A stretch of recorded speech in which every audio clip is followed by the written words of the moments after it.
call the meeting to order. Notice of, roll call. Mayor Knaus? Here. Mr. Gandhi? Here. Mr. Greenfield? Here. Mr. Hammond? Here. Mr. O'Day? Here. Mr. Schmidt? Here. Mrs. Barrett? Here. Notice of this meeting was provided to the Bernardsville News, Courier News, and the Star Ledger, filed with the municipal clerk, and posted on the municipal bulletin board on December 11, 2018. Please join me in the Pledge of Allegiance. I pledge allegiance to the flag of the United States of America and to the republic for which it stands, one nation, under God, indivisible, with liberty and justice for all. All right. First on our agenda is a presentation. Under presentations, the Downtown Revitalization Committee has an update for us, so who wants to go first? Okay. Hi, I'm Bonnie Sellers. I think you guys know. This is Paul Sedlak. This is a very quick update. We've been hearing a little bit, and Anthony as well, from some of the prospective developers on the Quimby site. We're happy to hear that there's chatter and activity. And we've had a request from 3 potential developers to get an extension of time. If we were to grant an extension of time, well, the council would have to grant it, and if we granted an extension of time, we would have to decide how long the extension would be, because none of the developers have per se said what they wanted. But in asking Mary Jane and asking Jack and asking Topology, it seems like 60 days seems like the amount people are coming up with. We'd be happy with 30, but we think we should go with the professionals and do 60, but 60 from May 1st. from May 1. Right. But That'd it's be up to the July council. 1st. That would be July 1, yeah. July 1. And then we kind of keep it as a time of the essence after that. Would a developer that wanted to deliver their estimate earlier, would we look at it, or would we hold everything until July We 1st? would hold everything together, and the process in the RFP is we would analyze everything on an apples-to-apples basis before we presented it. We believe some of the parties involved are trying to acquire some of the properties that are in play, and that's why they want more time, but we don't know for sure. And then once they're in, how long do you think it would take to do an analysis and assessment? We said in the RFP 30 days, but I think we can work faster if there's a council meeting coming up and we can get this stuff to everybody faster. We'll try to do that. It's in everybody's interest to not have this drag on. Oh, yeah. Well, you know, how many years? Yeah, and we really hope we get some good bids, so, you know. Well, I think it's great that you've got 3 potential bidders. That's, yeah. It's still potential. I mean, Right. it's still 3 who've asked questions. Yeah. But if they're asking for time to really dig into it, and I think that's encouraging. Yeah, yeah. And, you know, maybe with additional time, others will come forward, but at this stage, who knows? Yeah. Does anyone have a problem with an extension? No issue. No. So do we need to do a resolution to do that or not? I think you can do it by motion. Somebody want to make a motion? I'll move to extend the time. Second. All right, all in favor? Aye. Opposed? Okay. Thank So you. we got this. And the second amendment was drafted already, Jack reviewed it, so we have that. I should mention that there's another point in the second amendment that clarifies another question we received, which is, does every element that we put in the RFP have to be complied with? And we repeated the words that were in the RFP already, well, the sense that's in the RFP already, that's not, that wasn't clear to this particular developer, that our proposal is for them to get an idea of what the possibilities are, but they don't have to follow our proposal exactly. So we just made the idea that we want each developer's own creativity, and just repeated that again. Okay. So the second topic we wanted to talk about is the topic that our committee talked to you about maybe about a month ago, designating the site that's now occupied by a former Audi dealership and one of the most blighted properties in town to become an area in need of redevelopment. And there was a good discussion at the council when we were all present, and then at the meeting to pass the resolution, when we weren't present, it turned out there was an issue as to the cost of the study. We also raised the same question with the Quimby Lane property, and we've decided to withdraw that request on the Quimby Lane property because we might want to frame that up with a prospective developer, and there might be some contributions that might be available from other sources if we wait on that. So we're tabling that. But with respect to the Audi dealership site, we would like to re-raise that again. We have a couple of parties who have come forward with the same vision to make it an Italy type property. You've read about what one of the visions is already. We're very excited. We think that even though this isn't a big change for the town, it's a positive change, and it gets rid of a terrible blight. So I think Jack's prepared a resolution, and we have now gone and asked Topology to do a study for us. And they've proposed a study, and the study will cost about $6,000. And we're here today to ask you to send that to the planning board so that the planning board can do the study for council. But before we discuss that and vote on it, we thought it might be useful if we reviewed with you what the process is from here, so that you're not just approving something, but you're going to hear exactly what might happen. So Paul's going to take over on So that. thanks. Paul Sedlak once again from the team. Hope everyone had a good holiday weekend. Can't believe it's back into April already. So what this is all about here is this is just all about the local redevelopment and housing law, and it requires local governments to follow a series of steps. So really what the steps that we're here to talk to you about today is really approving two things. One is, in the first step of this process, is in council to approve a resolution directing the planning board to commence a preliminary investigation and study of the property, and that's what's called a redevelopment property. It's also known as a blight study. That's the layman's terms of that. So that would be step one in that, and that's the resolution that Jack is drafted. Everybody has the memo, right? Yeah. Okay. And then the second step in the process is now the planning board will then commence their efforts in partnership with Topology. The body of work there is roughly 90 days to get the job done. So the $6,000 and change is for Topology to then work with them to conduct a study. They're doing the research, doing all the background, all the detailed work and legwork that goes behind there that needs to feed the planning board. That's statutorily required. Right, so you have to have that. Okay. Right? And then after the 90 days, that's when they'll come back and, with the planning board and Topology in partnership, come back and provide a presentation and an overview and a recommendation from the planning board, at which time the council then accepts or rejects, proceeding with that one. But these are all necessary steps that we have to move along to adopt this. So one, we have the resolution drafted, as I mentioned before, and we have the contract that I believe Jackie reviewed, and is comfortable with the contract and the terms, so that Topology can do this effort with the planning board. Okay, can you explain maybe for people in the audience why we want to do this? What's the reason behind it? You mean in terms of the new use? Yes, Okay, of well, why you would have a, the reason we want to do this is because it's a property that many people in town believe is a blighted property. It was probably commented on several hundred times in the survey that we did last year, that it was an eyesore, and it's been vacant for probably years. So we would like to facilitate groups of town residents who would like to improve the property.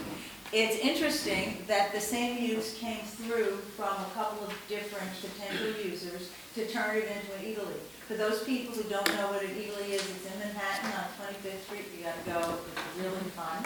It's a place that has both restaurant and high quality food, and restaurants and high quality food. And it just has a lot of buzz and activity, and it's a place that people who are commuting through our town will stop in, as well as town residents. They have this one group that proposed to us will have several partners, including a coffee roaster, a restaurateur, I think seafood, bakery, maybe fruits and vegetables, I'm not sure. So it'll be something that's very high quality. And, it's not going to be Ely per se. Ely is Ely-like, and it'll be a great amenity for our town. mm-hmm. There's sufficient parking there for something? I've been to Italy, it's huge. I know it wouldn't be that big, but is there sufficient parking for something? Actually, they were thinking that was one of the amenities, that there's a lot. There's parking in the back, isn't there? Yeah. And it does I've never been rapid behind mass there. parking. I don't- I don't That's remember where the how many service- spaces. It was a huge place huge used number to of be. spaces. Oh, is there, okay. Who Yeah. currently owns it? Sorry, we have a title report, I shared it with Jack. I don't remember the name of the family, but it's a family, I think, from Bedminster. Gardner and Best Garden. And they have done all the environmental cleanup. We are that was- told by their broker Right, that that it's the been done. environmentals are clean. I asked to see a copy of the environmental report, I did not see it. I did not receive it after my request. But Why can't other people interested just buy directly from the owner? that is a great question. Because the owner is being totally unrealistic as to the price. And meanwhile, the town is suffering. In other words, the owner is asking a price that is 200% of the appraised value by a third-party appraiser. Nothing's going to happen unless we step in and allow the process to happen. Right, so by declaring it a redevelopment zone, you can control. And we're not asking the town to buy the land at this, we talked about it at a previous meeting. If that were an issue, that would be a whole nother discussion that's not on the table right now. Right, and the other element too is that if this continues to drag out, we risk losing these investment groups. Right. So there's a risk. So then it remains a blighted location. Jack, is there anything you want to add to the process, or is this generally okay? No, it's currently in process. Thank you. Great. Okay, so we have that on the agenda for later? Is it, Yes. you prepared that? Okay, do anybody have? All done is declare to the planning board. That's all we're doing tonight. Well, Okay. we're approving the topology proposal to do the study as well. Do we have that?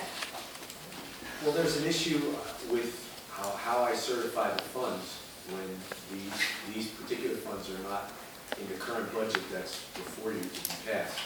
And I don't know, I asked Jack how we could certify funds out of the planning board's budget when they haven't approved it yet either. Is that correct, Jack?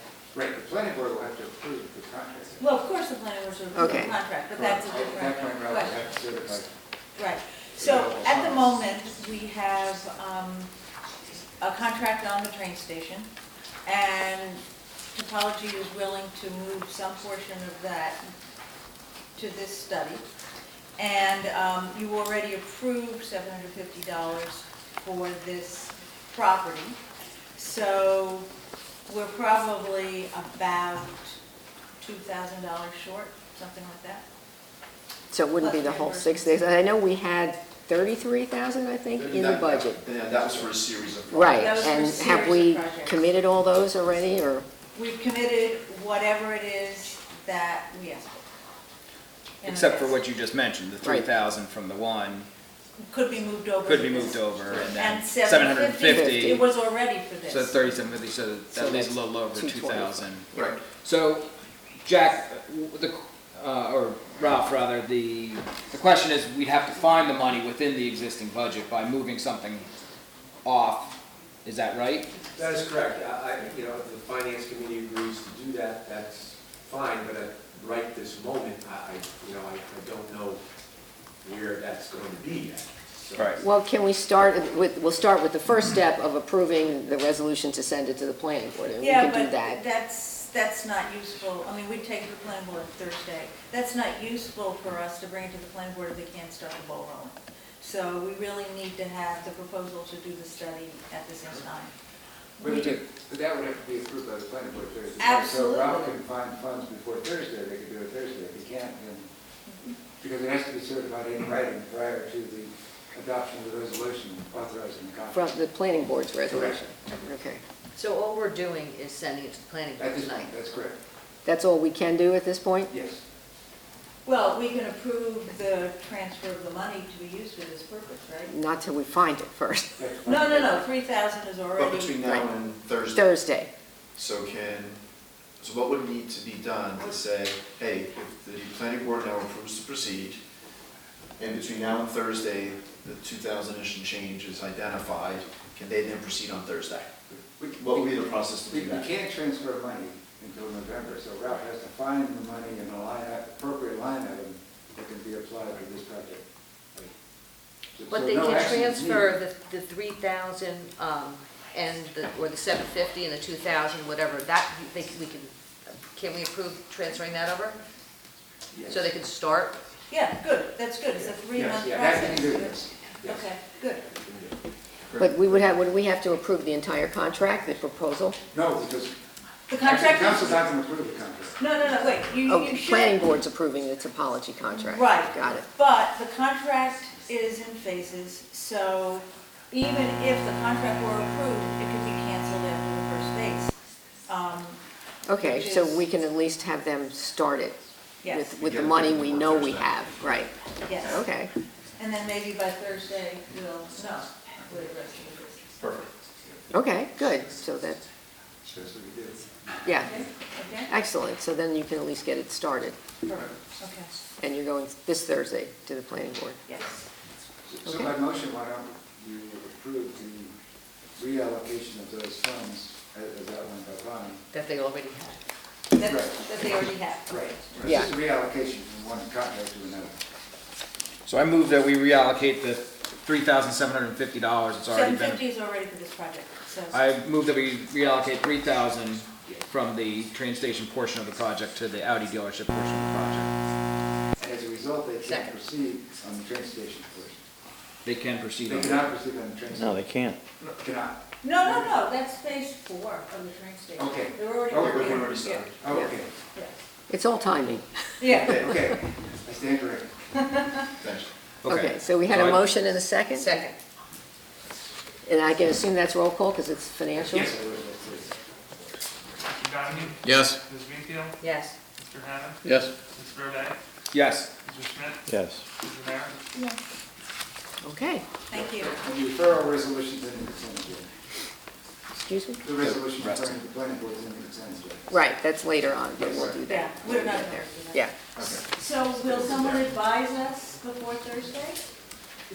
Okay, thank you. Great, thank you all right, very much. thank you. Thank you. Okay, next up is our Dad's Day Dash. Olivia and Jen?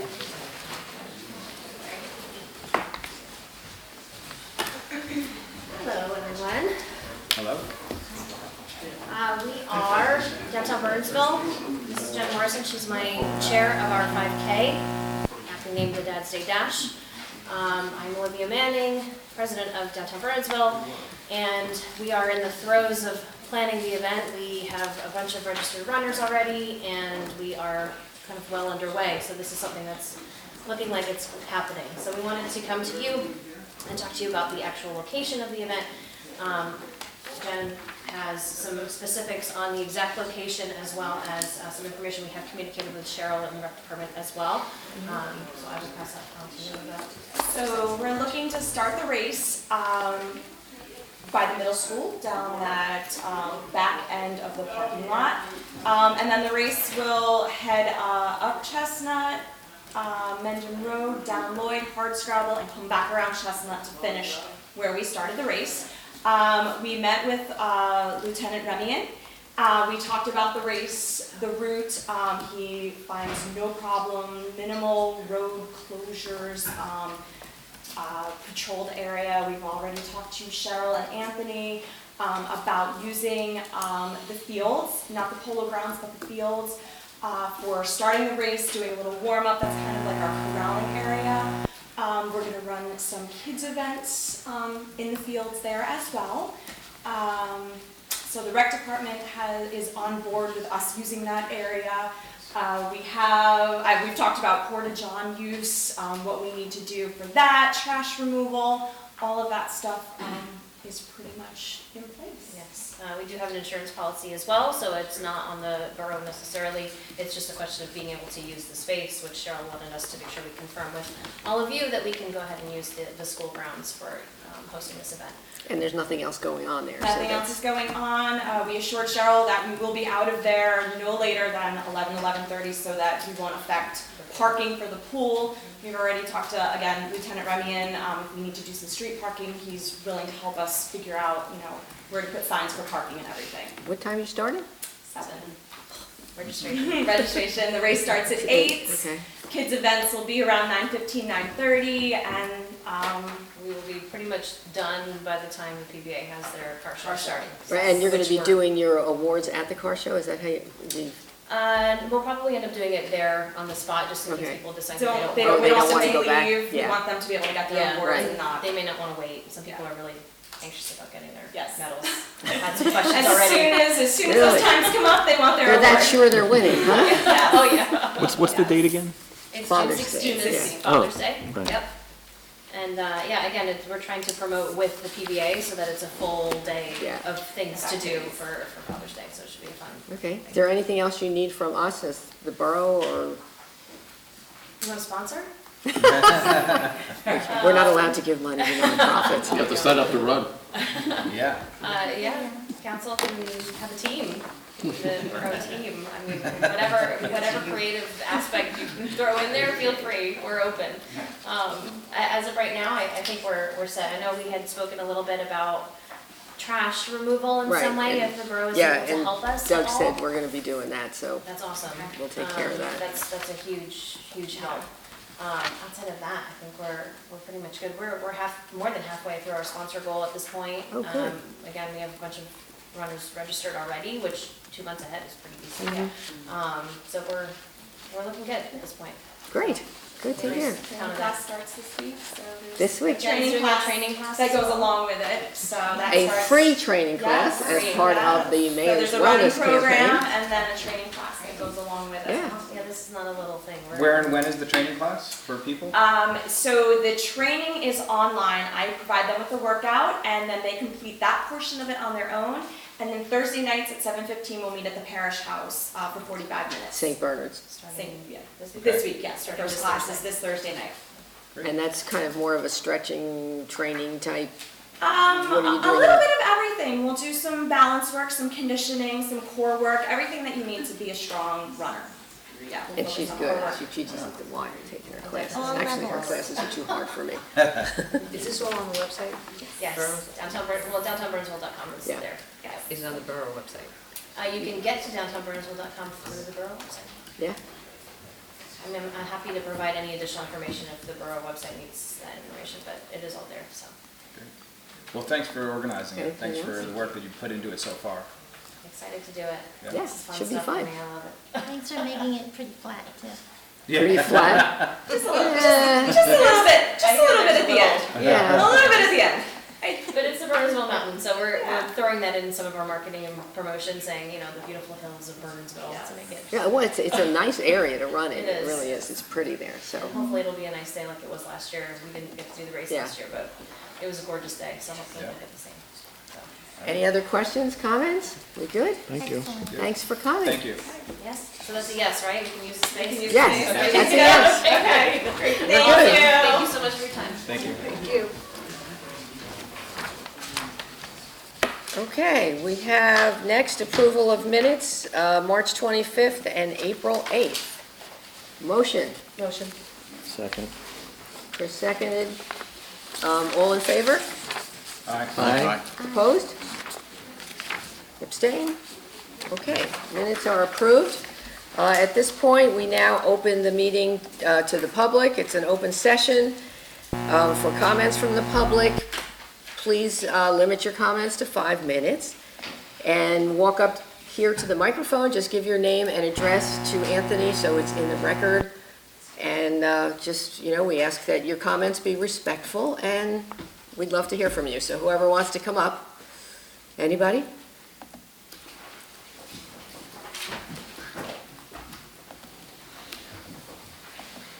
I'm Mayor Canales, Council. I'm Carrie Hazelton, and I'm speaking tonight for Christy McDonald, who's the chairman of the Environmental Commission, but she couldn't be here tonight. So I have a letter that I wanted to read to you. April 17th, 2019, Dear Mayor Canales and members of the Borough Council, we, the Environmental Commission, support the Borough Council's recent decision to forego pesticides on playing fields and support a move towards an ordinance to adopt integrated pest management or IPM practices on all borough land. The Environmental Commission voted unanimously in support of this degree at our April 10th meeting. We'll be working to move our municipality towards an ordinance requiring the use of IPM as a permanent practice on all borough lands, including playing fields. Sincerely, Christy McDonald, Chair. And can you give that to Anthony? Sure. So we have it in the Thank you. record. Thanks, Thank you. Carrie. All right. Anyone else? Oh, here comes somebody.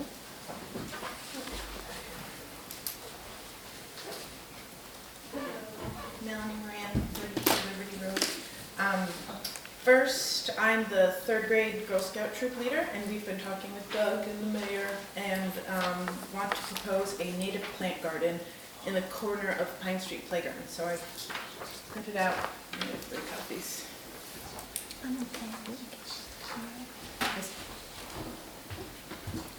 We're teaching the girls about the monarchs and the importance of native plants and bees and kind of, I've been talking about it all school year, and we want to tie this in with the grand opening of the playground, the new renovation, and have it be, I saw your email, Doug, not having the gate, but maybe still in that corner since it's the entrance into the playground, and then just have the gate from the playground side, so not where we talked about another one, leave the fence where it is, but have a little wood chip path and have a little seating area in there, and the girls are doing it for their community service, and they're pretty excited about it, so I wanted to get council approval for that.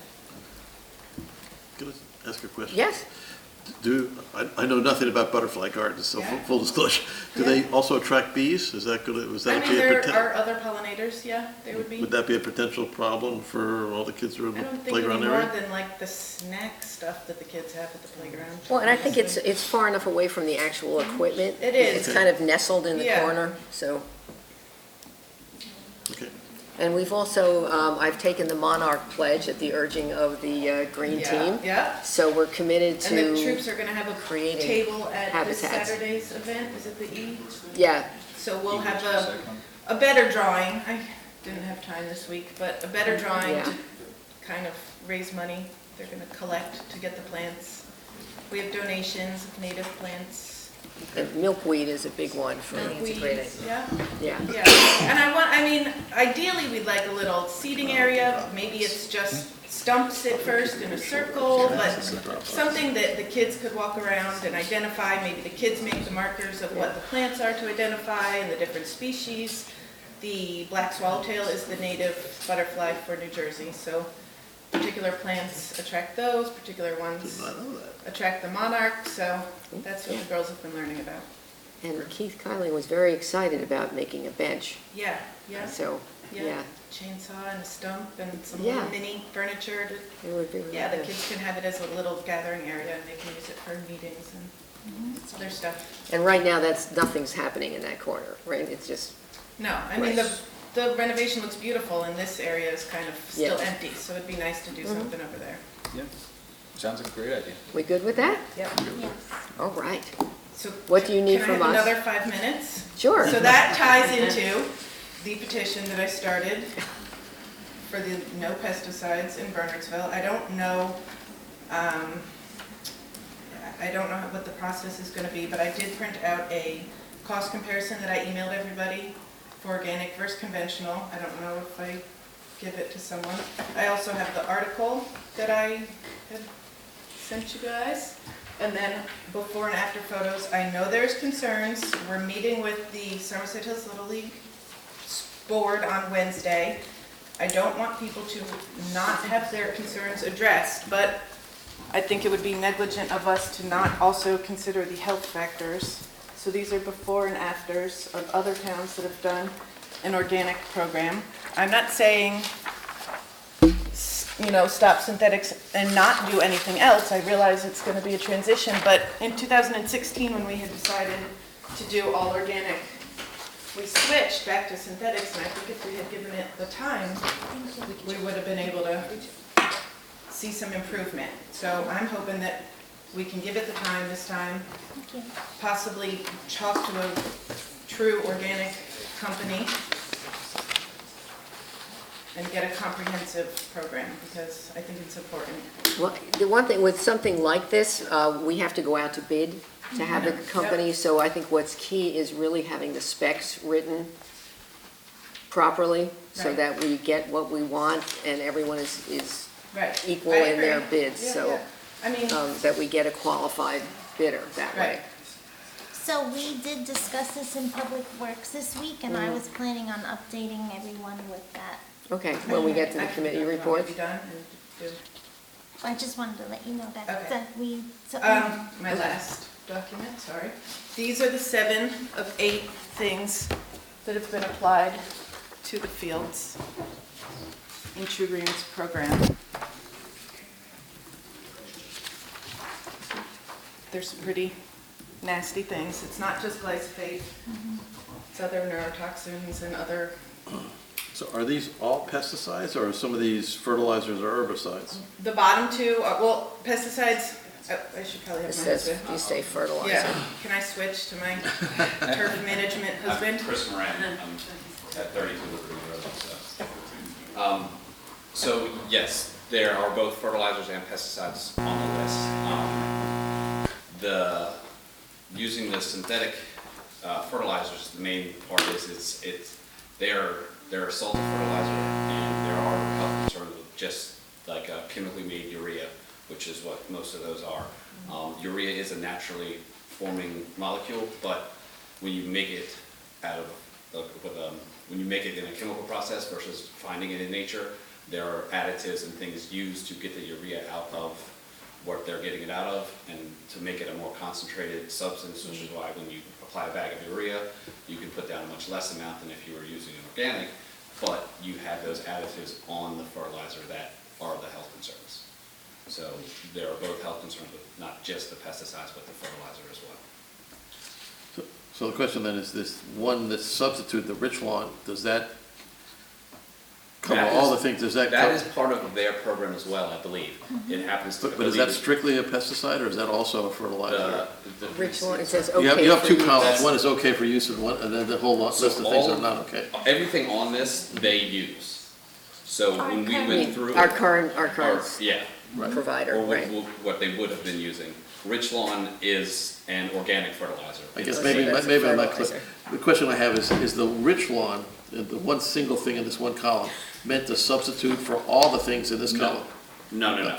So you'd still have to make up for some of these things? Yes. Okay. I mean, if you were doing a true organic program, it's much more based on the cultural aspects of the turf than applying a product. So when you switch to an organic program, it's not just stop all synthetics and give it organic fertilizer, because it won't work. If you keep having your compacted soil and the life in the soil isn't added back, over the years, synthetic fertilizers and pesticides are killing microbes in the soil. Every application, the microbes, you diminish the amount. So in an organic program, you need to aerify, you need to add compost, which will add your organisms back. And over time, and continuing to stay away from the synthetics, those microbes will multiply and grow and improve the soil. And when that happens, those microbes take what's naturally in the soil, they break it down. They're the ones that convert it to a usable nitrogen source, instead of having to put down nitrogen every year, and put it down with the urea or something else. The soil is working to give you back what the turf grass will need. And about how long does it take for that cycle to? I mean, it's going to vary. We talked about soil tests at the DDP meeting and the DPW meeting. yeah. And so it will depend on the soil test. You'll have to get those tests. You'll see what your soil is. I mean, soils vary greatly on how bad they are or how good they are. So the test will give you at least a starting point to know what you have in the soil, and you can go forward from there. I mean, it will take transition time. I mean, the first season, it's not going to, be an instant change. But the whole point is that you're not gonna be losing stuff, but you're gonna take time to add those organisms back to the soil so that they can start working. So I can't give you it's So- gonna be 3 months and everything will be fine. Well, like right now, we have a contract with True Green for the year, and they've agreed that if we switched, they would keep the same price for this year as our contract. However, I'm not sure what they're going to do as organic will meet what your expectations are for organic, in terms of that whole process. My biggest fear with that is if they do, like I said, and just stop applying synthetics, you will have turf suffer. Because, I mean, they can use the organic fertilizer and do that, yes.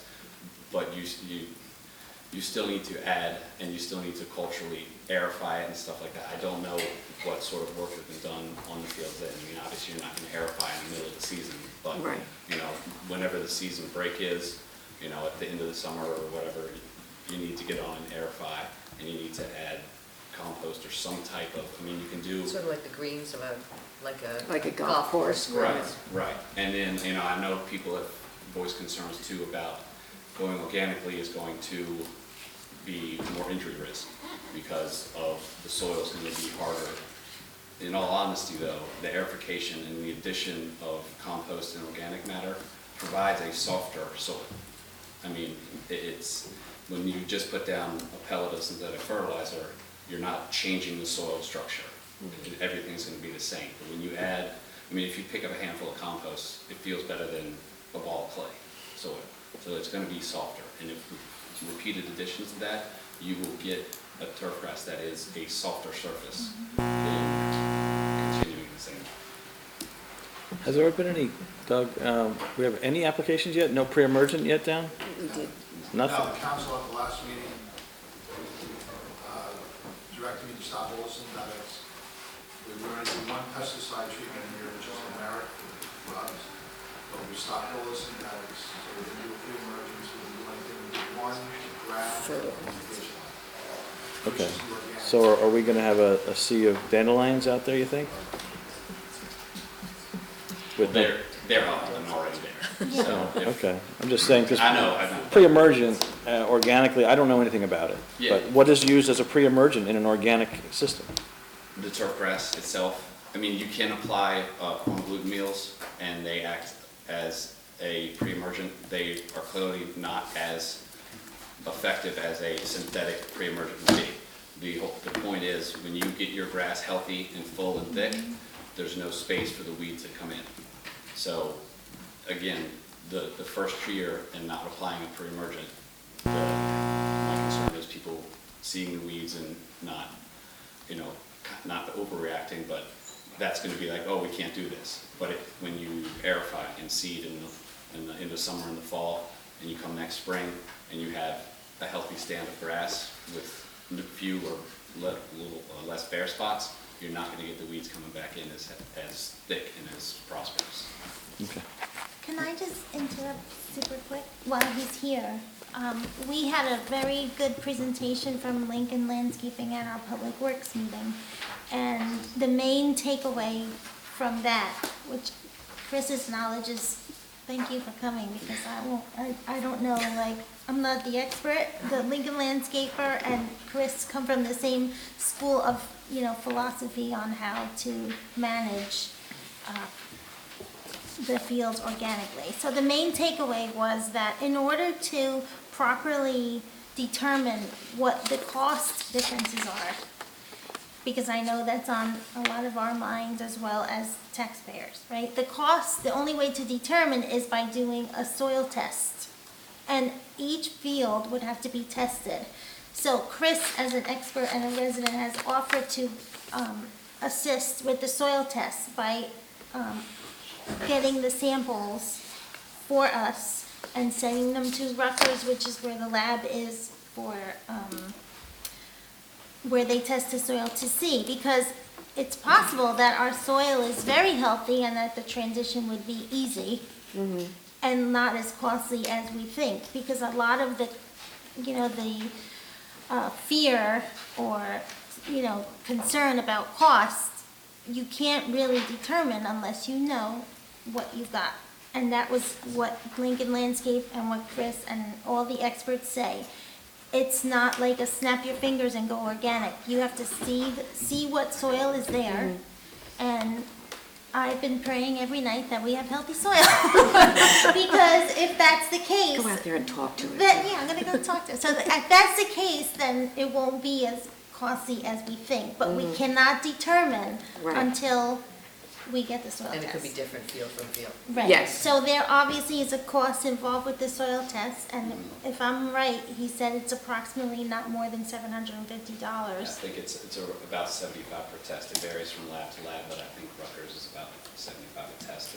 And we need like 10 samples. Yeah. Yeah. Now, So, if all the fields are, you know, within one unit, like you have 3 fields in one, I'm not exactly sure of all the locations of the fields.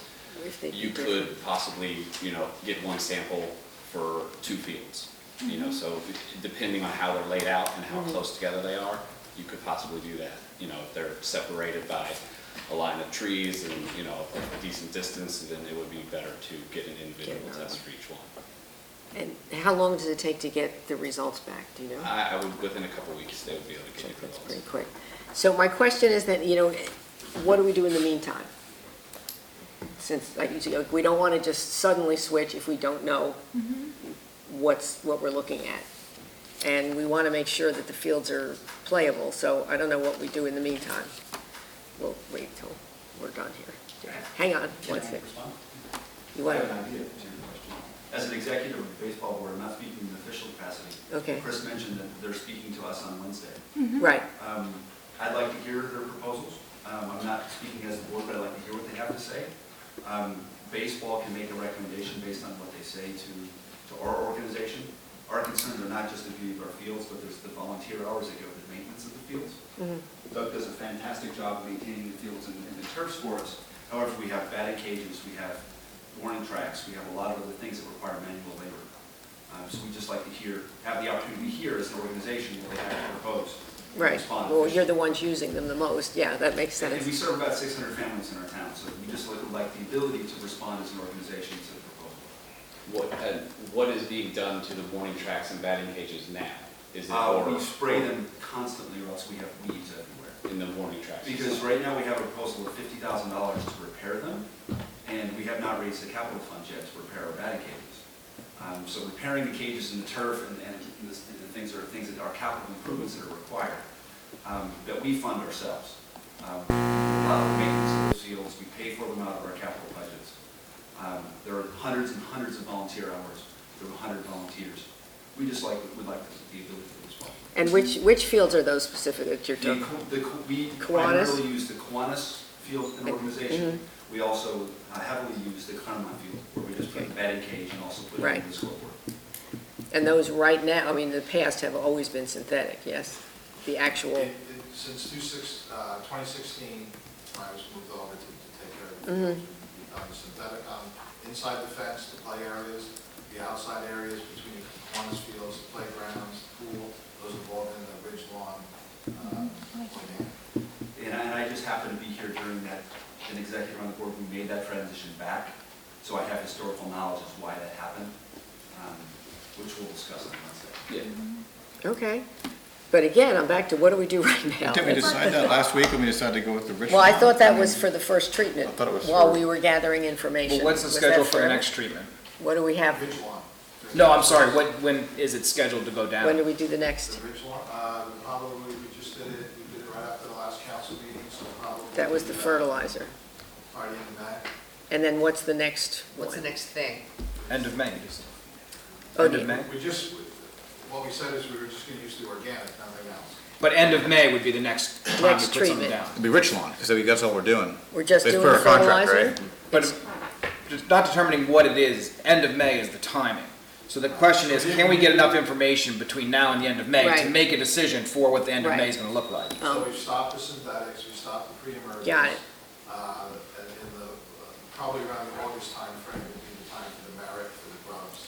Okay, so we have time to get all this information Yeah, I mean, together you- and you hear wouldn't do from, another We'll have pre-emergence. official positions in baseball. and let the baseball people hear what you have to say, and we can get all Plus we this, could do and the the soil cost tests, the soil hopefully, test, which the would give cost us analysis. accurate Yeah, So if everybody's Numbers. okay with the cost of the soil tests, I guess that was my main $750. ask for tonight Do from we- Public Works. you okay with that, Doug?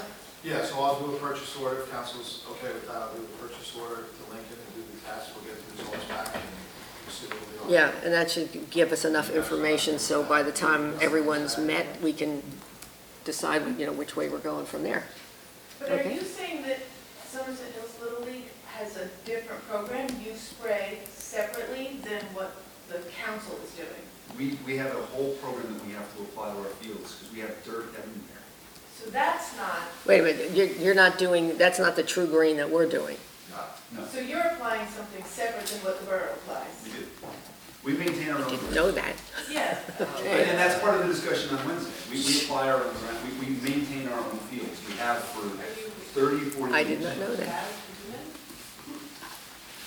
We do this five-step program on the lawns, that we maintain the warning tracks and the. Warning tanks, infields, the dugouts, Right. all of the batting facilities. The Little League does it. The Little League does it. You Our go. volunteers do it. We spend hundreds and hundreds of hours picking the weeds and maintaining our fields. But also they're putting things down, they're spraying, volunteers are spraying. We have a crew. I don't know, I'm not an expert, I'm not the, But you I'm have to not be a the field crew. licensed pesticide No, you don't. applicator too. Not if it's this commercially purchased Roundup or something. That's a Home Depot item, it's not a licensed I item. mean, when someone wants me to trust the EPA because they have regulations, if it's not being done based on regulations, plus it's being done on top of what the borough is already doing. Well, let's hold off till the meeting Wednesday, because then you can explain clearly what it, and with everyone there, you'll know exactly who's doing what and what they're using. But I'm confused, they're doing something on borough fields that's totally different from what we've expected. Well, not on, to it's be not done. the fields per se, right? No, I You're mean, talking but I'm about, looking broadly, I mean, the field doesn't stop at the chalk mark. right. But I think, Chad, I don't think is speaking for the entire Little League, because he doesn't know all the details. So I I'm not the think, grounds crew. right, whoever is that person will be at the meeting Wednesday. All I'm saying is let's hear what they have to say. Yeah. I'm saying let baseball respond officially to. But I think what we're saying is, we'd like to know, or maybe Doug needs to know what else you're doing. Absolutely. Yeah, Yeah, but I guess think what we I- shouldn't be aware of it anyway. yeah, we should know whatever it is. I agree. But I think we also have to make it clear that we're not talking just about what takes place within the base paths. We're talking, at least I think we are, more globally about that field. Well, it's the entire area. The complex. It's the complex, yeah, the whole complex. And if there's other things being done that you are doing that we're not aware of, we should know that. Yeah. Okay, so hopefully Wednesday night that'll be clear.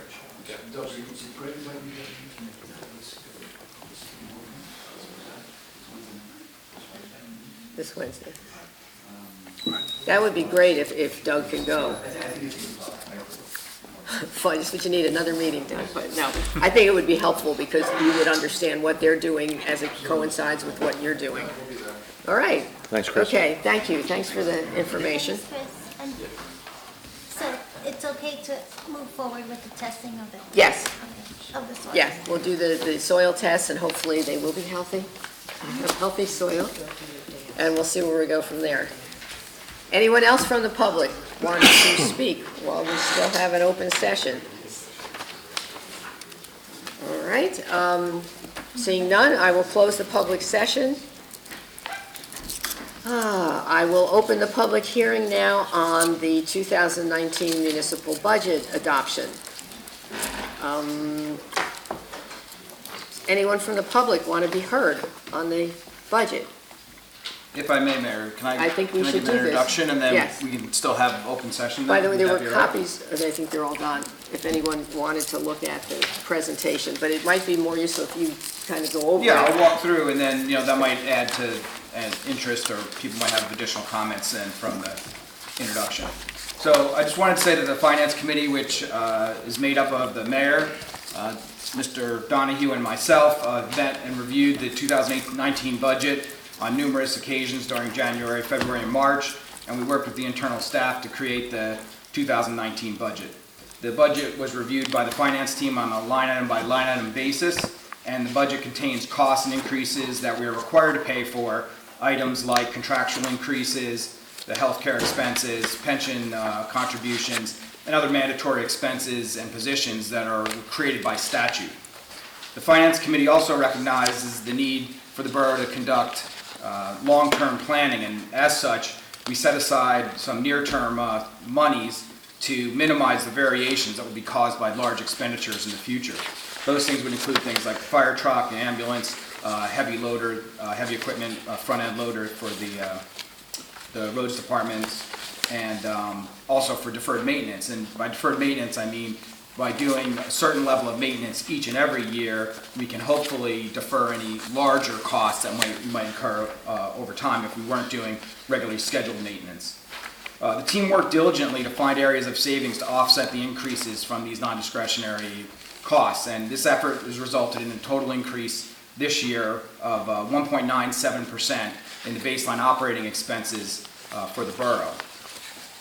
Additionally, though, there's a 1% increase that's related to the voter-approved road referendum, which was addressed several years ago and is still ongoing.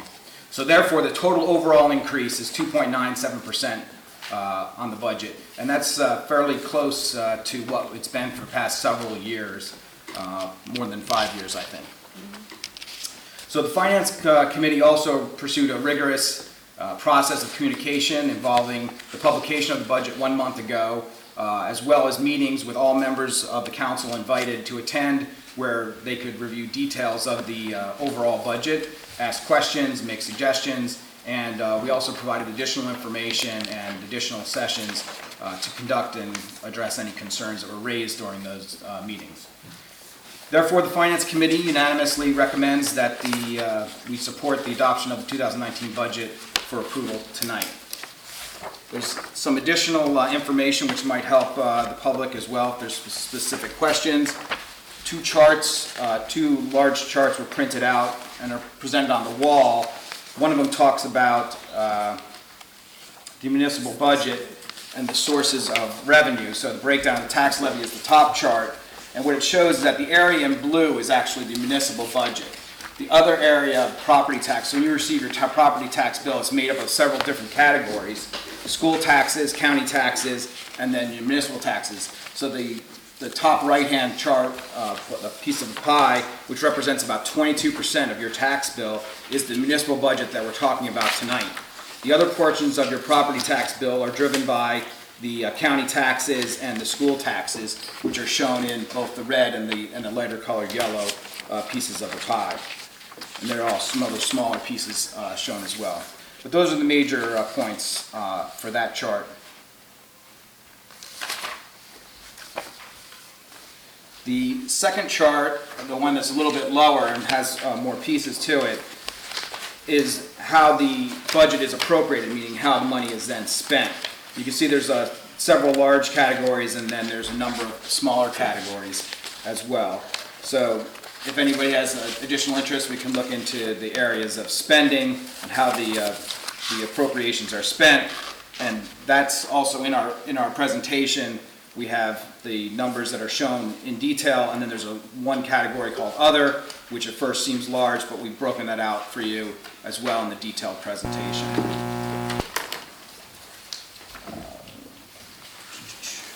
So one other point I wanted to make, and it has to do with the overall assessed values.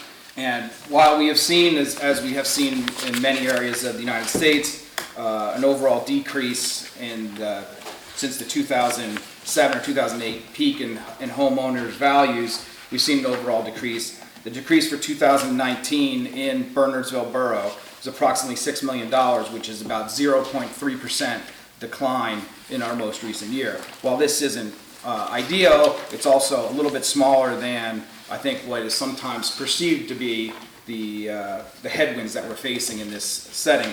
So we just wanted to provide that information as context, and the data for the exact assessed values is also included in the presentation material as well.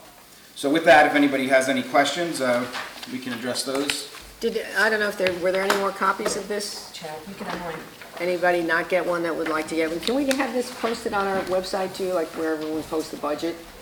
Along with what we're required to post is maybe just have it as the presentation so that anybody can look it up. Because I think this is a little easier than trying to read the one we have to submit to the state. Does anybody have any comments on the budget? Dan? I'm Director David. Yes, say your name. David Lincoln, 28 Alcott Avenue. I know this is probably a ridiculous question, but I'm assuming in the big circle on the top, the red is the school budget. Yes. The red is the school. Yes.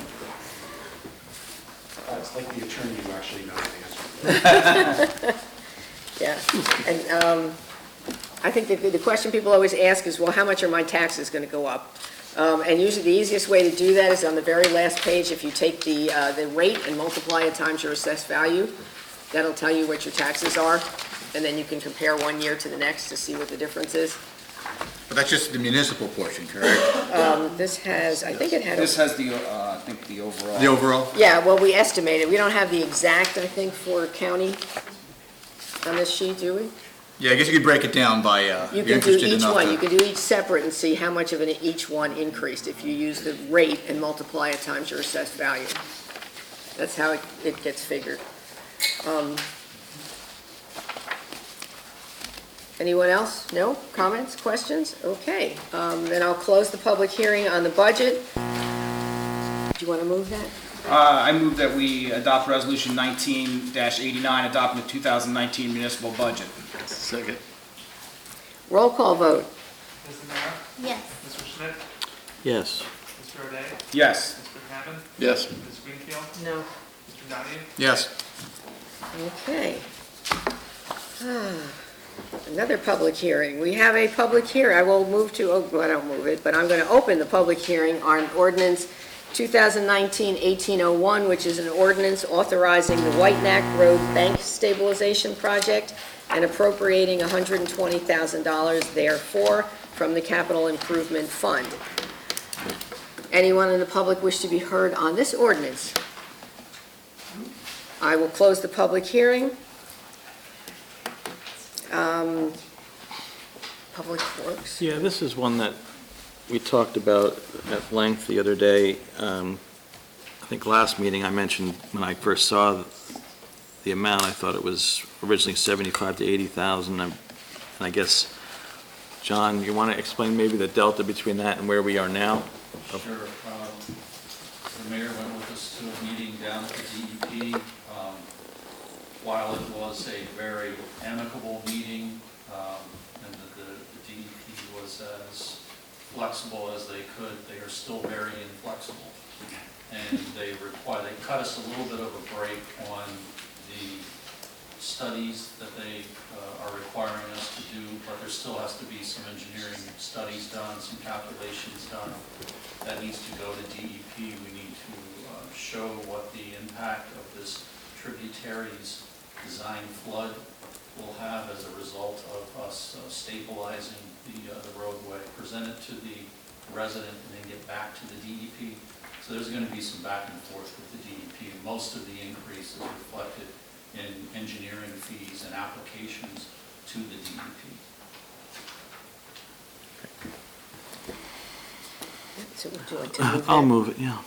So move that ordinance authorizing 2019-1801 ordinance authorizing the White Neck Road Bank Stabilization Project and appropriating $120,000 from the Capital Improvement Fund. I'll second. Okay. Roll call. Mr. Donahue? Yes. Ms. Greenfield? Yes. Mr. Hammond? Yes. Mr. O'Day? Yes. Mr. Schmidt? Yes. Mrs. Mara? Yes. Okay. We have an introduction here. This is the parking. I don't know, what does that come under? Public safety? Parking? You get to do that one again. I'll move it, because this came from the planning board. Yeah, this isn't me. Oh, it was the planning board? Okay, I'll move yes. it. You go. I move the ordinance 2019-1802, an ordinance adding a 4-hour free parking at the Mount Airy parking lot and supplementing and amending Chapter 8 of the Borough Code entitled Parking Lots and Off-Street Parking be introduced by title, passed on first reading, published according to law, and that a public hearing be scheduled for a meeting at 7 p.m. Monday, May 13th, 2019.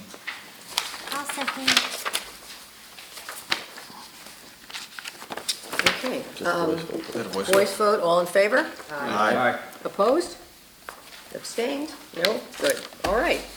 Resolutions 1990 through 19102. Are there any you'd like pulled from the consent agenda?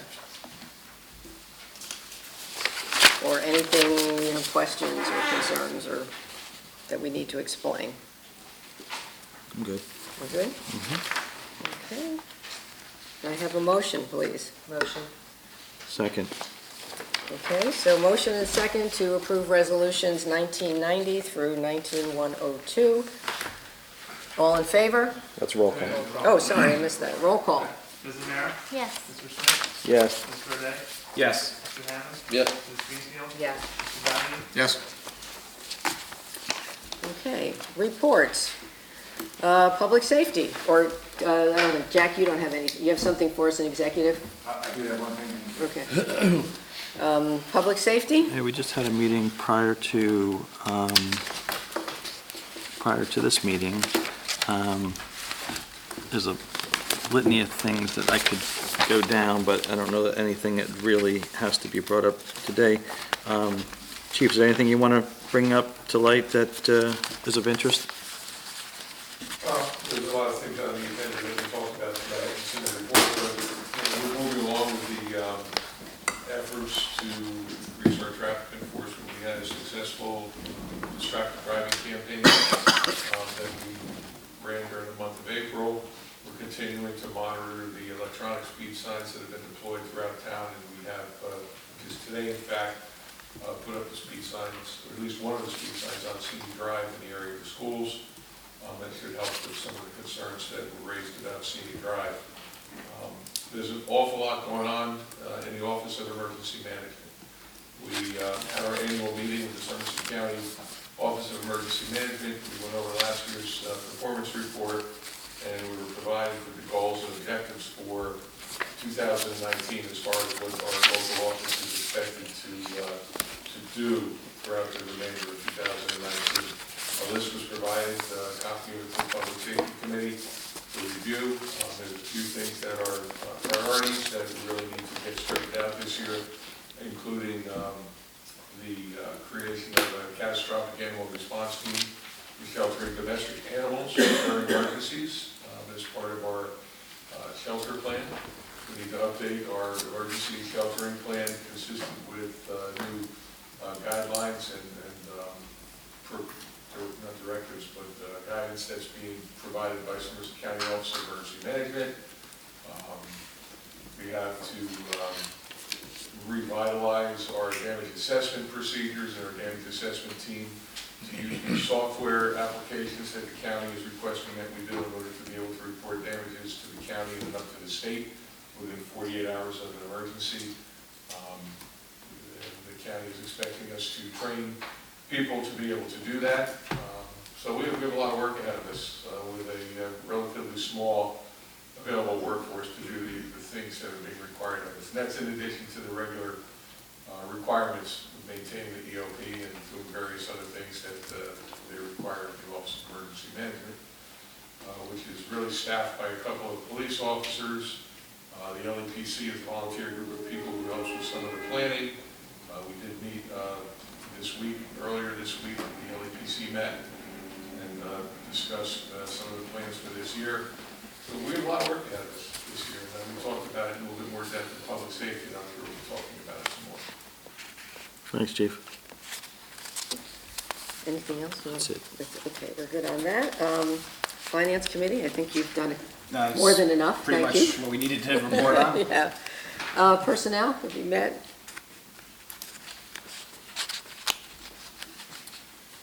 We have a meeting scheduled for early May, but we Okay. haven't met since the last council meeting. All right. Engineering, Technology, and Public Works? We met last week, and as Christine mentioned, we had the Lincoln, wasn't the full name of the company? I have some extra cards, but Lincoln it's Landscape. Lincoln Landscape. They came in to do a presentation. presentation on the turf fields, which we talked about already. And then there were, I guess tonight we passed for the money to do the study for the turf. And John, was there anything that you wanted to talk about besides that 120,000 that was of interest for our meeting last week? Just real quick, Chris, we're underway with the curb and sidewalk improvements on the slope section, Somerset, Woodland, Stevens, et cetera. I believe you all received notice that we did receive a $200,000 local aid grant for Warden Road. We already have a preliminary engineering plan completed, and we just completed test pits to check for utility conflicts. So we'll be finalizing those plans. We need to get those down and get state approval, hoping that we can get the project bid in the fall and get the drainage done this year. And our the wastewater treatment plant filter replacement project's underway. As you go out and see a big hole in the side of the filter building, one filter has been removed. We're just awaiting delivery of the new one to go in its place. We're very anxious to see how that performs. We will get the long-awaited resampling over at Moraine Crest done this Wednesday and should have results next week. That's about it. And our hope for 2020 grant is Washington Corner Road. Right. That's it. Okay, thank you. Housing, we have your written report, don't we? Yes, everyone saw it. Any questions for Jeff? We didn't meet since our March 14th meeting because we had a reorganization with changing the chair of that group. So there wasn't an April meeting. When we reconvene, we're going to be looking at the existing ordinances, particularly as they pertain to property maintenance, and do some rewording. The definition of junk. Yes, definition of junk. Okay, God bless you. Council liaison reports, did anybody attend any of their liaison meetings? Christine, you want to start?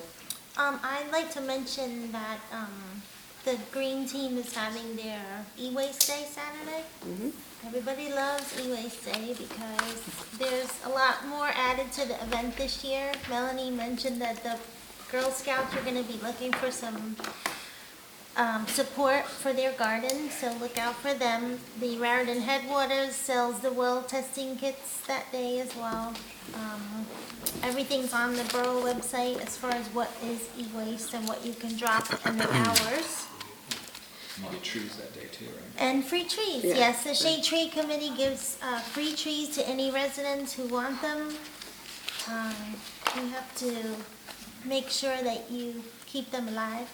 Bring them They're home very and tiny, plant them. so They're they tiny. need care. The definition of tree, it's a tree, but it has to grow, so. The only other meeting I attended was the county transportation meeting that occurred on April 11th, which is the county-wide plan that's underway for Like spikes and improving trails. walkability and bikeability throughout Somerset County. And there were some great maps on display that are on their website as well. They're still accepting feedback from people. So if you go to their website, or you can also send it via email. And these are walk, bike, hike at county.somerset.nj.us. They are taking comments up until April 26th. So I submitted a bunch for us.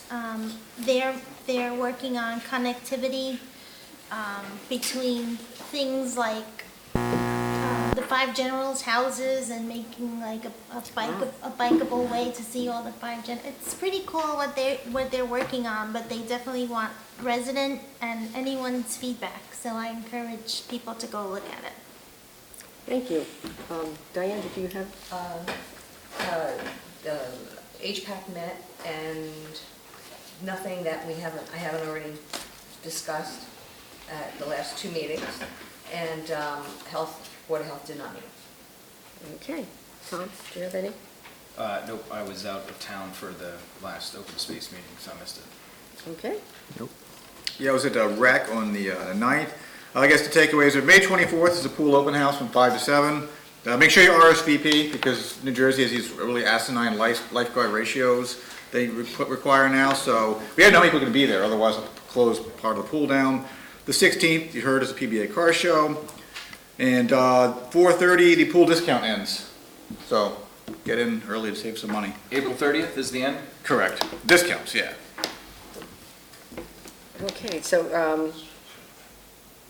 the open house is what, 5 to 7 or? It's May 7? 24th from 5 to 7, but 5 to they stressed to please encourage people to RSVP so they get a good head count and have enough lifeguards on staff. And they're also looking for lifeguards, so if you Yeah. know kids who want to get trained, get them trained. I think every pool is going to be, there's going to be a shortage of lifeguards. Yeah, that's actually a good point to elaborate on. So Those new people regulations. coming into the pool saying why are 3 lanes closed? Because New Jersey really updated their bathing and spa code requiring, was it 2 lifeguards to cover 2,000 square feet of pool, no matter how many people are actually in the pool. Like the U.S. Lifeguarding Association, I think it's 1 lifeguard per 25, but New Jersey, in its infinite wisdom, decided it should be, I've been to the Y where literally there's 6 people in the pool and half of it's closed. And we're competing with the Y and other pools for lifeguards who pay a little bit more, so something we may have to talk about in the future, because there's a supply shortage and everybody wants them. So we offer training if they, so No, somebody not currently is We're certified something to lifeguard? discuss, I think. No, it's a certification course. The Y usually offers the course. There's a person in town who does it too. David Coates. David Coates, yes, also does it. But the Y has a good program. My kids went through the one at the Y, and it's a great summer job. So get your kids out there. Jeff, did you have any? Yeah, Shade Tree met, last time they met was April 17. A lot of activity. One thing, based on recommendations of Renee Apuzzo, we're going to make some suggestions. I've actually already been in touch with Mr. Pigeon about the wording of some ordinances as they apply to trees. And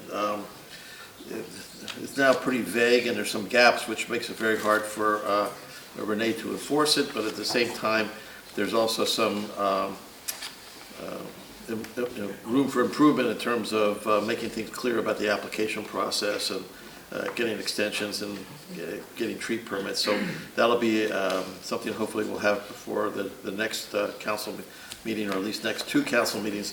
The other thing to note is that we're moving forward. We've done the site preparation on a couple sites that we've been talking about that are borough-owned. The next thing in step would be to get bids for planting. And then lastly, just to make an announcement on behalf of the Friends of Greener Bernardsville that Arbor Day at Bedwell is April 24, and the flower baskets, beautification baskets, will be coming on May 23. Okay, May 23rd, they're going to hang them, okay. May 3rd. May 3rd? I thought it was 23rd. 23rd? Which day? I thought it was 23rd. Oh, Okay, sorry. 23rd is the That's basket. what my notes say. And for those of you who weren't at our last meeting, Friends for Greener Bernardsville really could use volunteers and donations for the baskets and the other projects they do around town. They're kind of struggling with getting new members, so if anybody knows somebody who's interested in that, give them a call. They have a website. They do, Friends of Greener Bernardsville. It's easy It's to the find. initials, They're down about half the people because of folks leaving town, retiring, et cetera. And their funding right now would be good for a year, possibly 2, but there's really need for increased funding. Okay.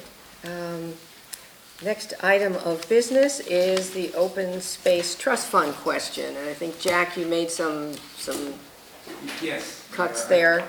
I tried to streamline the question, and then I got an email from John Donahue today streamlining it more, and then the mayor tweaked that somewhat, and I think John's suggestions were good, because it's a very convoluted question to start with. Yeah.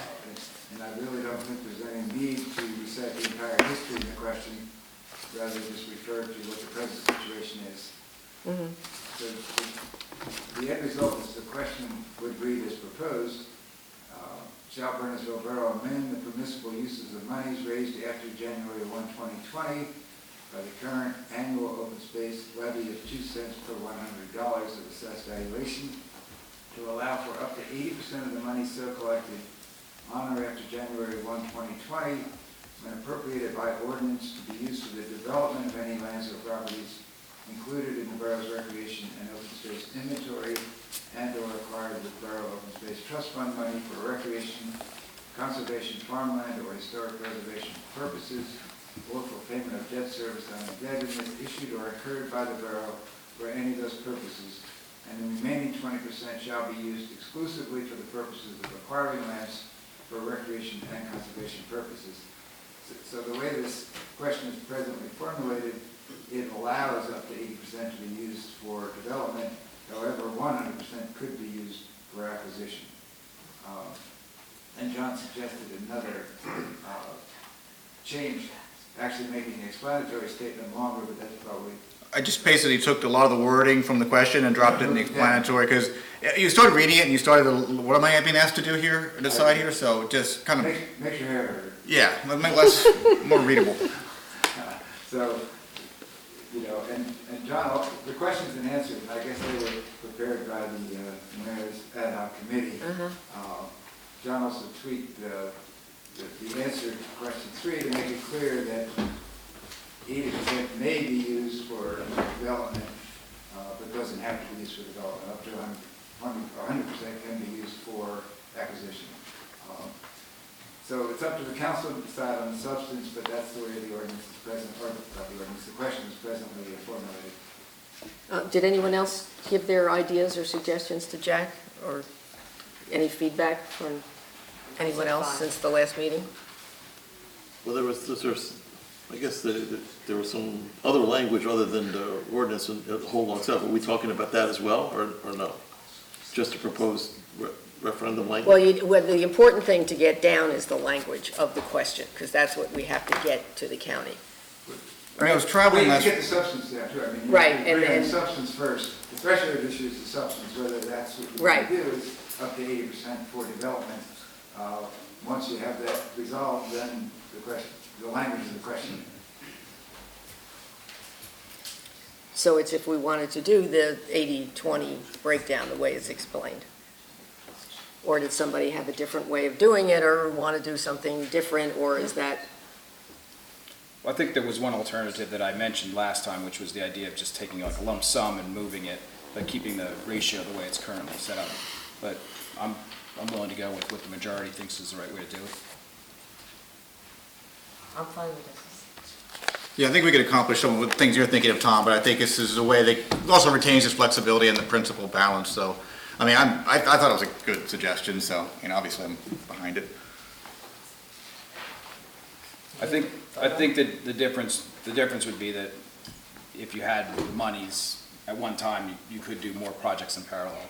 No, but you know, actually, Mark, when you made a good point, I should, you know, because I do this, running construction jobs, we'd have to do them one at a time anyway, I think, as from a manpower limitation, just knowing, you know, what little I do about construction, like doing a bathroom right now, you got to really watch the job. You know, I can imagine about bigger jobs. Or if you had 3 going at once. Yeah, so, I think that was a good point he made. Anyone else? Chris? No. You okay with it that way? Mm-hmm. Christine? Did this come up in open space, like has open space committee reviewed? They had a meeting. Were you there? Open space? Did you discuss the referendum? Did you discuss the referendum? Do we accept it? We don't No, really know discuss it. Yes, but there was very vague, there wasn't a lot of clear indication of how it would be used or how decisions would be made or if there were any limitations, so it was pretty vague, I think, in that discussion. When is your next meeting? We just had one last week, so it's a few weeks. Okay, how about if we send this, you know, our draft to the Open Space Committee and let them look at it the way it's written? I think I had some conversations with Pat, just so she would know what was coming, but she didn't actually have the copy, so I will get that. So the committee, and I don't think were you at the last meeting? Was not at the last meeting, so Okay. I didn't see it at that time. So why don't we do that? We'll get it to you, and you can give us feedback on the language if there's, Yeah, to get Pat, I'm sure she'll get to everybody. Absolutely, Yeah. that's a great idea. okay? Okay. So we'll carry this until our meeting in a month? When do you meet, Peter? No, well, I mean, if Pat can call a meeting if you wanted, if we ask them to just review this particular item, because you usually meet based on a need. Well, we meet every month, but any meeting, there's no publishing requirement for the. Right. These advisory. So if they feel like they want to address it sooner, I can ask if they could meet. Well, why don't we put the request in, to have a meeting before our next council meeting? Yeah, Yeah, I think that'd be helpful. If it's Yeah. possible, we'll try and do that. so then we get your feedback at the next meeting. Did you discuss state requirements for matching from the state at all on this subject? I know there's a threshold, I don't know how it would affect, I know you have to have a minimum tax in order to get matching funds from the state. I don't know if there's been any discussion about, or if the state's been impacted, Green Acres for matching funds, whether there has to be any other regulations. I don't know the answer to that. I just think that it's an appropriate and prudent question to ask. Well, we're not changing the tax, we're just changing the allocation of the, Yes, I understand that. I don't know if there's any other issues with the state. I don't know. That might be Well, prudent. it's worth checking. It's worth checking just to Yeah. be sure.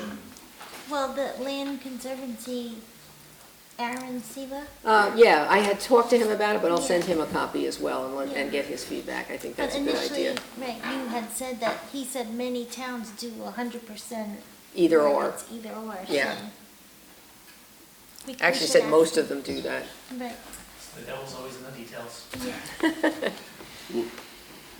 Will we have a chance also to go over the Q&A that was attached to this? Anytime you want to. I mean, what would be helpful, I think maybe we'll create it as a doc, as a Google Doc.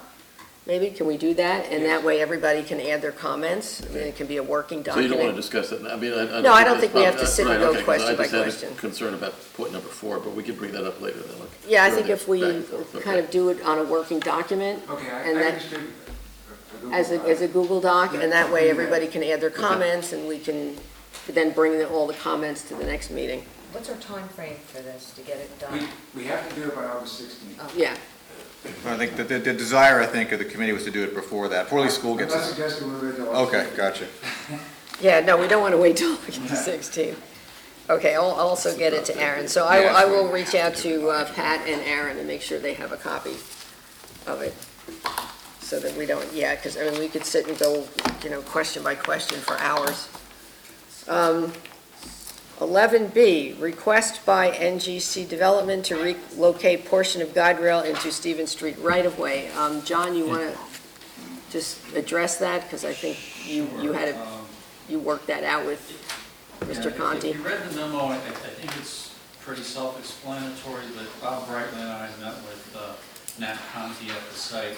Nat correctly pointed out that he felt that the guide rail was too far away from the Stevens Street edge of curve. In one place, there's about a 5-foot elevation difference from the curve to the top of the wall. I'm not aware of anyone jumping over the curb and going off of Stevens Street, but if you did, there's the potential that your car could roll over before it hit the guide rail. Yeah. Again, you probably have to be moving pretty quickly, but we all felt that it'd be prudent to move that guide rail, which was originally out of the town right away, up closer to the edge of the road where it would be a guide rail and keep vehicles on or close to the roadway. Bob Brightly suggested that we keep it at least 4 feet off of the curb. Evidently, there was an issue in Bridgewater recently when a pedestrian got pinned against the guide rail. So a very good catch on his part that we provide a safety area. There are no sidewalks on Stevens Street. One section would be at least 4 feet off. It's staggered a little bit because, as you're probably well aware, protection of existing trees is a very sensitive topic there. And we moved the second section so as not to interfere with any of the existing trees and the rather judicious number of additional trees that are on the site. So we're just looking to move it to what we think is a safer location. Okay, do we need to do anything about this, or just, Well, I guess I would just ask if we had any chance to get community input, because I know this was a sensitive process that they went through when they were with the original approval. I mean, do we have any kind of communication to the neighbors on that street or anybody? We have not communicated with any Do- neighbors. I mean, on this does the street. council is it, think we is it should? I don't an know. aesthetic thing, or is it a safety thing? No, it's really a Safety. thing. Yeah, then We I'll, talked about this in Public Works, and it's really just a safety issue. It has nothing to do with aesthetics. It was gonna be a guardrail anyway, we're just moving it. Right, there's a lot of trees there, and do something that you really need to run by the neighborhood. What is it made out of, the guardrail? It's a weathering steel, It's like a regular guardrail. rust-colored steel. Are we at least going to let to follow up on Tom's point, Councilman Dave's point, are we just letting people know that it's going to happen? It may not be a question of where we get their permission because it's a safety issue, but it shouldn't just appear. No, it's in the plan to be there. It was going to be there anyway. It's All we're just doing is moving it. moving it to a different, In the borough. a few right-of-way. feet. Yeah, it's gonna be That's a all. little bit into the right It's into the right of way. Yeah. It was always going to be present.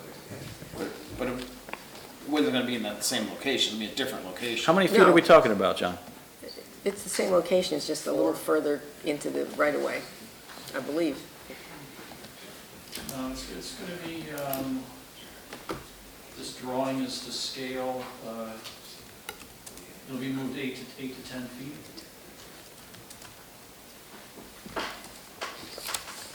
So it's 8 to 10 feet closer to the road or closer to? Correct. Yeah,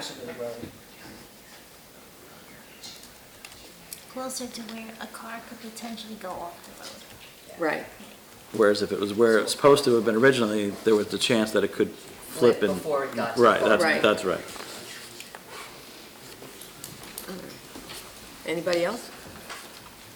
This road had no guardrail previously, No. and so then is there increased danger because of the construction that? Yes. Okay. There's a substantial Drop. retaining wall there now that Yeah. wasn't there before. There was a retaining wall, but nowhere near as large as it is right now. But this is all approved, you know. The whole plan is pre-approved, yeah. This is a change to the plan. Well, just moving the guardrail. The guardrail was there as part of the original plan. It's making it safer for the drivers. Right. Has zero to do with the plan. Which you could do anyway. I mean, if the police determined it was, I think on any street, if you felt the need to move a guardrail, you'd move a guardrail. If it was a safety issue, yes? No, we do on a case-by-case basis. Well, that's what I mean. But we could install it with no notification or. Right, that's what I mean. No, I'm not suggesting that we need permission or notification as a requirement, I'm just saying, is it advisable? We don't want to do it, if the council doesn't want to do it, we don't have to do it. In this case, I don't think so. It was going to be there anyway. It's nothing new. You might mention it to Nat that it was suggested, because he knows the neighbors and he's had quite a lot of interaction with them. He may want to do it himself. I mean, it's more about community relations than it is about, Yeah, so mention that the council had suggested it in their discussion. Okay? Because I know he talks to them regularly, so, when he's there. Okay, Before we move on, does he have approval to move it, or I is assume there a yes? motion, Yes. or? I don't know, do we need a motion for this? No, I think we consensus. Okay, so I vote against it, but, so, Maybe you should do a formal motion. Just do a roll call. What the hell? It doesn't matter. Right? then we need a motion to approve. I move to approve it. Second, Roll call? Mr. Donahue? yes? Ms. Greenfield? yes. Mr. Hammond? Yes. Mr. O'Day? No. Mr. Schmidt? Yes. Ms. Lemare? Yes. Okay, next is,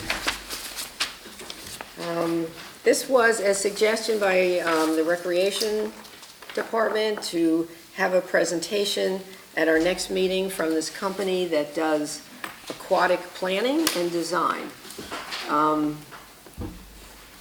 I told her I would ask the council if they wanted to have this presentation. She said it's about a half an hour, basically talking about what they can do at, did she give you the, I didn't see it here, their brochure? No, all I had was just an email saying that they wanted to just. Oh, she was supposed to give you the brochure to scan so you could see what they were talking about. They're a pool planning and design committee, company that wanted an opportunity to show what they can do at pools. I don't know if you want it, I mean, it sounded like a sales kind of thing to me, but, Has this presentation already been given to the rec committee? no, I don't believe so. Maybe we'll let them vet it first. Absolutely. Yeah. Yeah. We good with that? Send it to the rec committee, that's a good idea. Let them present to the recreation committee. Right. Okay. Is this for the picnic area, Doug, or for? No, I believe it's Says actually aquatic pools, 'cause planning. I looked at the brochure and it was, the fancy slides and the Well, their tubes website and things. does that. So, oh, you're on their website? So I think they were just looking to talk about what kinds of things, improvements we could do at the pool. But, Oh, Yeah. Ginty Pool in Morris Township is on their website. yeah, they did the Morristown pool. So, Nice. yeah. Okay, that's a good idea. We will do that. We will ask them to have them see it first. All right. Then we had the recommendations from the Bedwell fourth grade enrichment class. Jeff? Actually, this is really timely because they had a lot to say about the pool Yes. as well. But, so just briefly, during local government week, I had the opportunity to meet with a fourth grade group in the enrichment class. That, at the beginning of the year, they all sign up for things that they have interest in, and unbelievably, 16 of them said they were interested in government. So I met for about 45 minutes with them, and I got to say, for fourth graders, they were really engaged. They were great listeners. We did a lot of role play. It was very interactive, and they had a lot of ideas, in which Miss Leonard, and a shout out to Miss Leonard, was my scribe, and she did this. And I'll get this again. And I promised them I would bring this to the council, which they were really thrilled at, that actually their ideas would really come back. But they had a lot to say. I agree. I'll circulate this. Yeah, They we like wanted the a dog park, a lot of comments about pool maintenance. That included both heating the pool, because it gets pretty cold, particularly in June, as well as we could be skimming it a little bit better. They're swallowing a lot of bugs as they swim. They gave a lot of shout out to the library. There was a lot of comments about more support for the library, longer hours, more language programs, and interestingly enough, a variety of different ESL programs, not just Spanish, but for other languages as well. And went on, roller skating rink. Roller skating. Let's see here. Oh, and then, and this should warm Councilwoman Zamara's heart. They had a lot to say about lower speed limits, particularly on Anderson and some of those other roads that are near the schools. And they really appreciate the crossing guards, and there was a consensus that they'd like to see more crossing guards. So I'll give this to the mayor, and then we could, Ms. Leonard knows that this has been passed on to the council. I do have to say, it was probably one of the more fun things I've done here in my tenure as a council person. And if the kids don't change, That's pretty cool. we're in good hands. Thank you. I mean, that was a great idea as part of, and I guess next is the mayor's update, which, segueing from your report, we had New Jersey Local Government Week, which was last week, and we had the Recovering Couch Potato Program, the Walk with the Mayor. April 9th, we did an open house here at the borough. We had Coffee with a Cop. Thank you, Kevin, for having your policeman here. We didn't get a lot of people, but a couple, and they had some good questions. So I thought it was a start. This is the first year that the League of Municipalities has done this, and we were kind of winging it. Jeff had posted every day on the bubble a little blurb about every department, which was great. Thank you for doing that. And the other thing we had was, if I could find the pictures, we had a photo contest on our little Facebook page.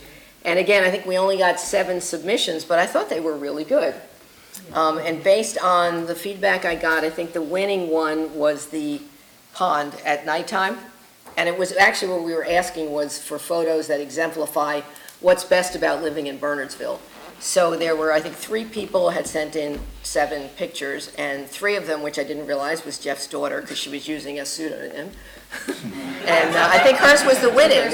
Yes, hers was the pond. That was to avoid undue influence. Yeah, so I think since it was only 3 people who sent them in, we should call them all winners. I had little Amazon gift cards I was going to give to them. And I think if we can get them, I'll send them to Chris and have them published on the website to share, so people can see, because they were cute. One was of sledding, one was of the statue out in the field. There was another one of the pond with the dog's ears blowing. They were really cute. So hopefully next year we'll have a little more time. We'll get it going. But I think for the first time, the week was a success. April 10th, both Jeff and I were at the Somerset County Governing Officials Association meeting. The Point Pleasant Beach mayor was there, and it was a lot more about the upcoming marijuana law. So there was a lot of information about that. April 10th, we had a meeting with, it was myself, the superintendent of schools, and their business administrator, 2 Board of Ed meetings, John, Tom, and Doug. And a lot of it was because they're fairly new. The superintendent and BA are very new there, and some of their board members was the board president and Greg DiGiacchino. And what we wanted to talk about was how we share each other's usage of fields and buildings and trying to quantify that so we know, who's where when, and it sprang out of the field issue of the Olcott field and who's using it when, and we thought it would be good if we sat down as 2 groups and talked about how we communicate with each other and how we work out who's using which buildings and how much the costs are for them, the costs are for us, and how we make those arrangements. So I think it was very productive. Yes. I thought it was a great conversation, and hopefully we'll continue that. So that was a good meeting. April 11th was the downtown Bernardsville community meeting. They must have, Dan was there. I don't know, Carrie, you weren't there, were you? No. Oh, I know Dan was there. They must have had, Jeff was there for a bit, at least 50 people, you think? Yeah. Nice write-up in the newspaper. Yeah, it was more than 50, I think. Yeah, it was a very positive meeting, so if you go to downtownbernardsville.com, they were here earlier with the Dad's Day Dash and a lot of exciting things to get more activity in the downtown. April 13th, we had the stream cleanup. Thank you, Christine, our coordinator who pulled that all together. Jeff and I were there. How much garbage did we do?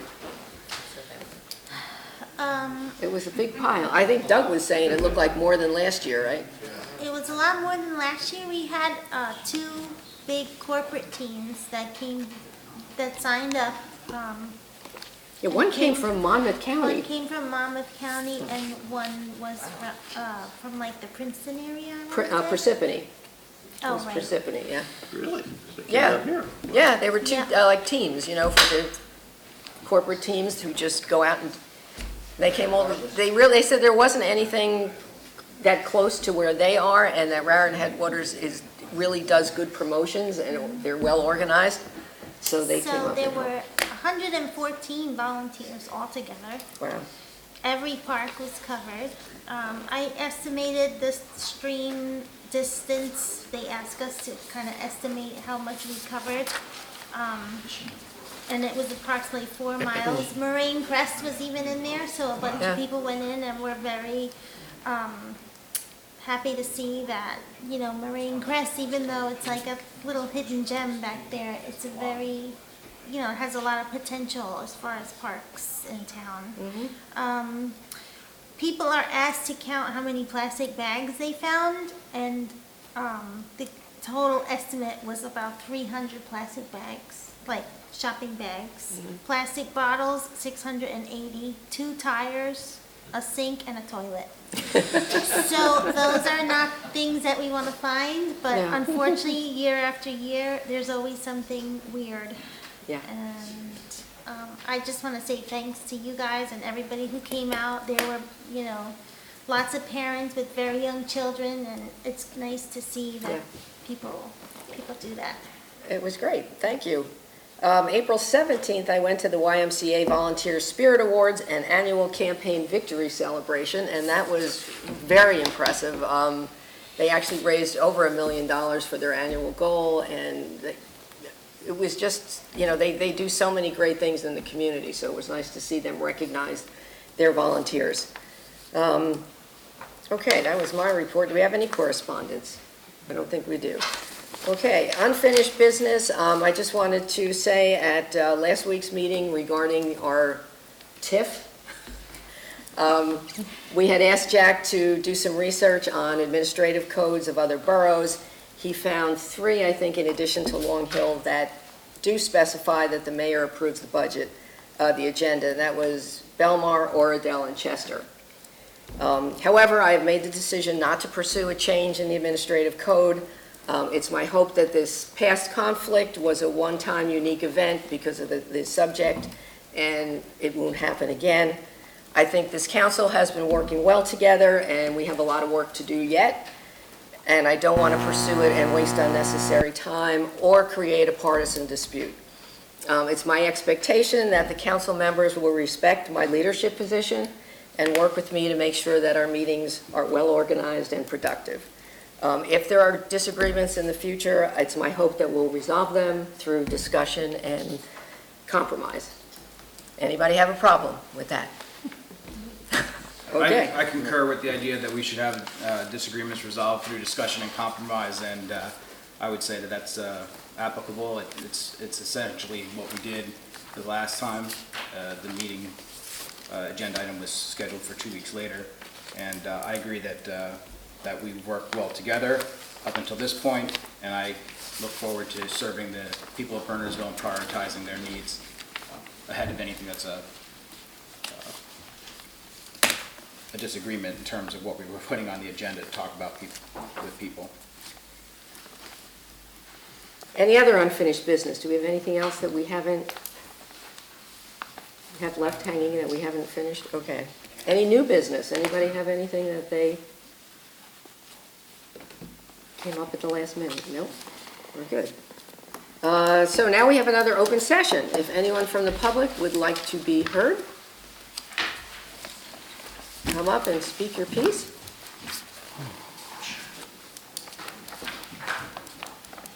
Lights are so hot. You Hi, feel it? Carrie Hazelton, 397 Minebrook Road.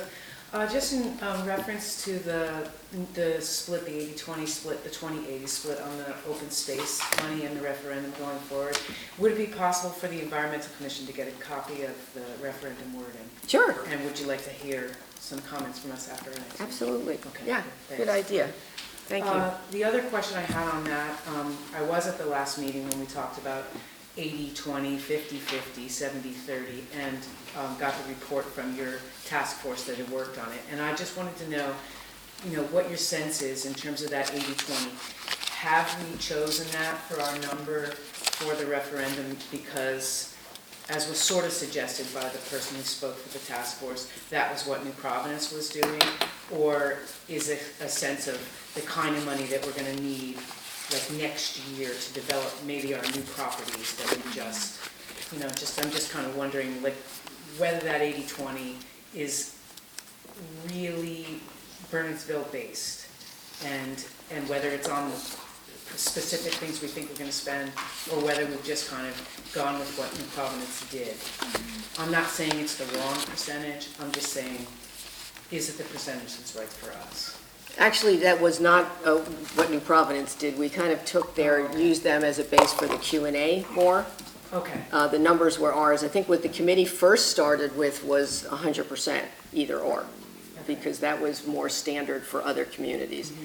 And then we felt like that was a little too open and went back and forth. And that's how we kind of came to 80-20. We thought it would just be easier to understand to just reverse what we were doing. But it wasn't based just on what another town did. I'm going to take it back to the Environmental Commission, and Yeah. I'll certainly let Christy know that it's coming, and we'll be ready to discuss it. When there are immediate needs and immediate wants, they pull awfully hard, and pie in the sky by and by doesn't pull as hard. This is just, my personal opinion, just to be careful of that, because if something were to come along and we found that for 5 or 10 years we had taken 80%, would we be hamstringing ourselves? But we'll take it back and discuss, and thank you. We'd love to get that. If you can send it to me or to Christy, I could let her know it's coming, whatever works out best. Great. But thank you. Okay, thanks. If we're planning to send it to the open Space Committee, as we said earlier, and now we're gonna give it to environmental. Should we also just, as a matter of course, send it to the rec committee too, so that the different committees can comment? They seem Sure. to be as Yeah, directed they're involved too, yep. as anybody else. But Yeah, I think their project. Carrie's question goes to the heart of it, right? It's important, that the Q&A part of it's really important to understand. So for example, there's no requirement that we use any of the funds in any given year. That would be up to No, that was council. the point, yeah. Yeah. It could be 100% for acquisition in any one year. Yeah, and I Or- think John's tweaking the question 3. Well, yeah, it sounded like it was like from the old, like, New Providence, 100%, so I just wanted to be clear on that one, that it's like 80%, either or, it does not committing to anything. But 20%, is committed. Yeah, 20% is 20% committed is committed. to acquisition funds. but in any year, it could be 100%, or it could be 50%, or it could be 60, based on what the need is that year, so. And the council, yeah, obviously try to make that, I think the cumulative point the council decides is at the end of the day, there's no, unaccountable body that will make a call on how the money goes, so, Yeah, and you'd have to have a public hearing on it as Correct. well for every expenditure, so. Dan, I'm sorry, you were ready to come up. I'm Dan Lincoln, 28 Alcott Avenue. I'm actually not commenting on the acquisition effort. That's okay. In the past, several times I've been approached about what we could hang in this room. John Smith is doing 2 new maps of Bernardsville, one's around 1900, stuff with downtown area, and then one from the 1930s. And I got like an early look at them. So I'd like to propose at some point, don't know exactly how this works, that the borough purchase one of each, framed, and we hang them in this room. So I can, depending what you want me to do, I can find out like how much is that? Well, What you do. hopefully he'll give us a discount, because he used our archives to get Okay, that well, information. you and I can corner him maybe. But that's just a preliminary idea, and I Yeah, have that's some a other great ideas idea. too, but that just something that just came up and I thought it'd be perfect, so. Excellent. Is this Yeah. the John Smith that goes to your church? No, this is, he's in P-PAC, is he? Yeah, or- John is descended Is it- from probably the first settlers. Okay, yeah, because I know a John First Smith Smiths, that we yeah. know, so Yeah. I'm just curious. Yeah. Chad?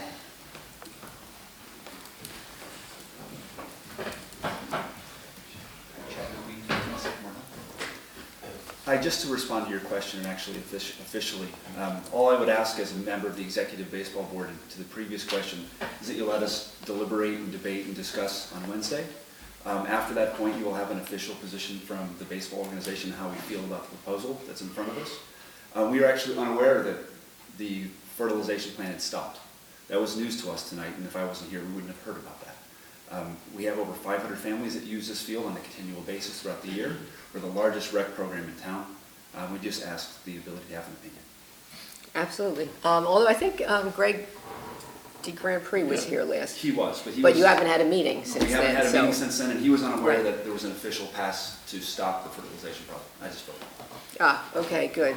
It is Fertilization's not stopped, is it? No, we did the The fertilization. pre-emergent stuff. and, It's the pre-emergent Not doing part. any synthetic. But fertilization, to clarify, fertilization's not stopped. You organic, we were using organic, yes. Okay. Yeah, we're good. Okay. Anyone else? No. Okay. I will close the public session. We do have executive session. Just one item from Ralph and I. All right, so can someone move? I'll move. Second. Okay. All in favor? Aye. Aye. Opposed? No? Okay, so we are in executive session.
Motion.